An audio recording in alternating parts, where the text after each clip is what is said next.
RTO ચલણના નામે digital fraud, પતિએ APK file ગ્રુપમાં મોકલતા પત્નીએ ઓપન કરી વિગત ભરી તો ખાતામાંથી 11.75 લાખ ઉપડી ગયા.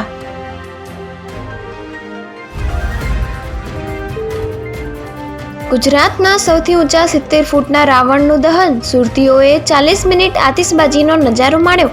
અમદાવાદ રાજકોટમાં જય શ્રી રામના નારા સાથે પૂતળા દહન, વડોદરામાં વરસાદનું વિઘ્ન.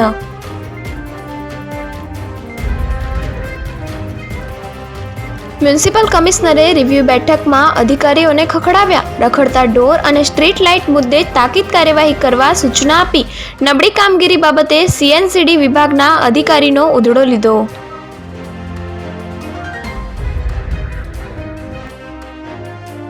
રાત્રે ઇમરજન્સીમાં ઇમરજન્સી આવી ગઈ. નવી સિવિલના ટ્રોમા સેન્ટરમાં નશામાં ધૂત દર્દીના ઉદ્ધત વર્તનથી આક્રોશિત તબીબો હડતાળ પર ઉતર્યા. સુપ્રિન્ટેન્ડન્ટ સહિતના દોડી આવ્યા.